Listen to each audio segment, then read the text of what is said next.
स्वागत है आप सभी का एक नए वीडियो में। इस वीडियो में हम लोग मेमोरी के बारे में सीखेंगे और खासकर जो रजिस्टर मेमोरी होती है और कैश मेमोरी जो होती है उसके बारे में हम लोग थोड़ा डीपली में जानने का प्रयास करेंगे, क्योंकि जो आजकल के जो एग्जामिनर हैं रजिस्टर से ज़्यादा क्वेश्चन बना रहे हैं और कैश मेमोरी से भी एक आध दो क्वेश्चन बना दे रहे हैं। तो यहाँ से इस वीडियो से आपका एक नंबर बन जाएगा। बहुत छोटा सा वीडियो है, 2-3 मिनट का ही वीडियो रहेगा, इससे ज़्यादा नहीं रहेगा। तो रजिस्टर जो मेमोरी है इसके बारे में थोड़ा सा आप जान लीजिए। ये जो है काफ़ी छोटा होता है, स्मॉलेस्ट और फास्टेस्ट होता है, यानी कि बहुत तेज़ी से रहता है। और ये जो है आपका यहाँ पे देखिए मेन मेमोरी का ये पार्ट नहीं होता है ना। आपका जो रजिस्टर होता है वो मेन मेमोरी का पार्ट नहीं होता है।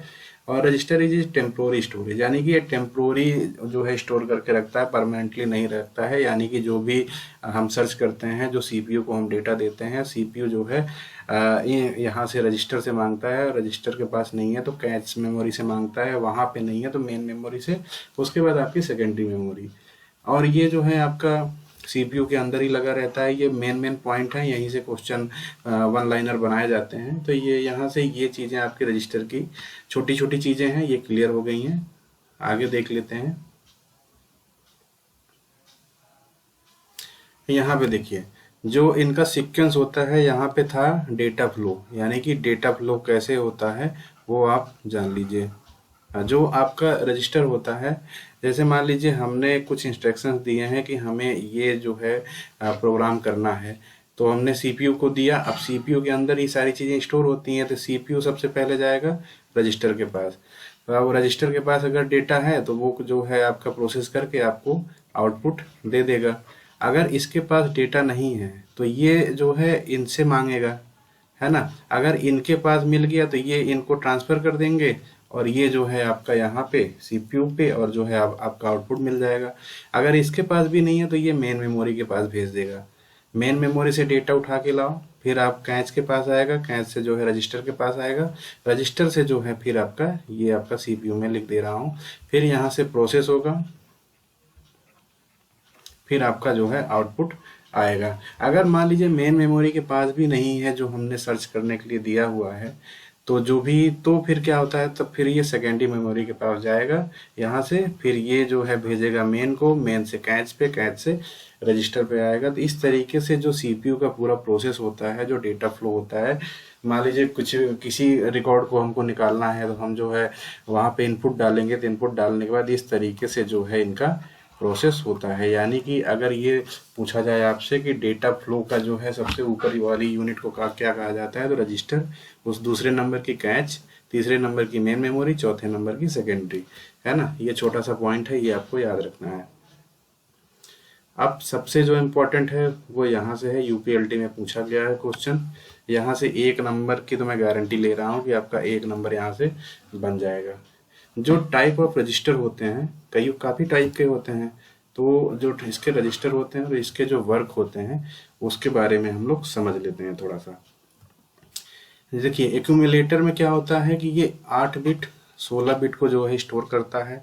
एंड और यानी कि एंड गेट और गेट का जो यूज करता है ऑपरेटर जो है, उसी का ऑपरेटर जो है एक्यूमुलेटर में यूज होता है। यानी कि अगर एंड या और, मान लीजिए आपका एंड और अगर इस मान ली क्वेश्चन में आ जाता है तो आप जो है एक्यूमुलेटर पे जाएंगे, क्योंकि टाइप ऑफ रजिस्टर से भी क्वेश्चन बनाए जाते हैं। यहाँ पे देखते हैं प्रोग्राम काउंटर क्या करता है, तो ये जो है होल्ड करके रखता है, यानी कि ट्रैक सीक्वेंस एंड फैच, यानी कि ये होल्ड करके रखता है।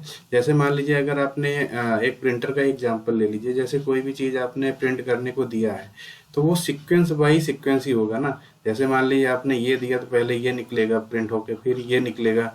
ऐसा तो है नहीं कि आपने दिया ये और ये भी दिया तो पहले ये निकल जाएगा। तो यहाँ पे जो है स्टेप बाय स्टेप काम होता है, स्टेप बाय स्टेप, ठीक है। इंस्ट्रक्शन जो है वो होल्ड करके रखता है और स्टेप बाय स्टेप जो है आपको सर्च करके देता है। यहाँ पे एड्रेस रजिस्टर की बात करते हैं, तो ये जो है एमआर यानी कि मेमोरी एड्रेस रजिस्टर पे ये जो है आपका काम करता है। मेमोरी के लोकेशन को जो है ये फाइंड करता है। तो ये जो है आपको जो है ध्यान देना है। और सबसे बड़ी बात यह है कि ये सब जो है अस्थायी भंडार है, कोई स्थिर नहीं है, यानी कि अस्थायी भंडार होते हैं ये।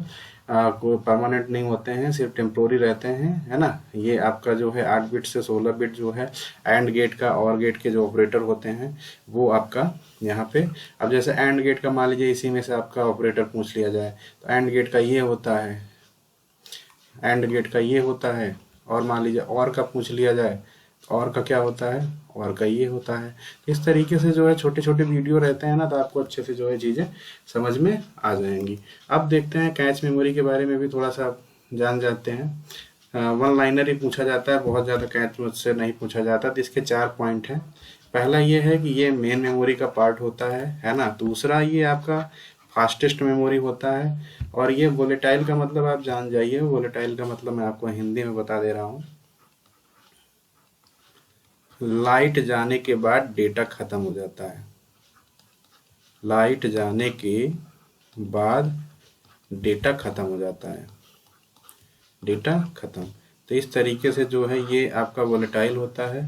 बहुत लड़के परेशान रहते हैं, कभी कभी रैम रोम में भी पूछ लेता है कौन सा वोलेटाइल है कौन सा नहीं है। और दूसरी बात ये है कि ये रैम और सीपीयू के बीच में बफर करता है ना। रैम और सीपीयू के बीच में बफर करता है, क्या करता है, तो आपका ये जो कैच मेमोरी है ये आपका बफर करता है। जैसे मान लीजिए पार्ट ऑफ मेन मेमोरी ये तो आपका रहेगा ही रहेगा। उसके बाद फास्टेस्ट का जो रहेगा ये भी आपको ध्यान देना है, वोलेटाइल रहता है। और रैम और सीपीयू के बीच में ये बफर करता है, यानी कि यहाँ से एक उम्मीद है कि 1 नंबर आपका ये बन जाएगा अगर एग्जाम में आता है तो यही 2-3 मिनट का वीडियो था। निश्चित रूप से आपको रजिस्टर और कैच मेमोरी के बारे में डिफरेंस भी पता चला होगा, और उसके जो मेन फंक्शन है, मेन वर्क है, वो भी आपको पता चला होगा। अगर वीडियो आपको अच्छी लगी हो तो अपने दोस्तों के साथ जरूर शेयर कीजिएगा। परिवार से जुड़ने के लिए आप सभी का धन्यवाद।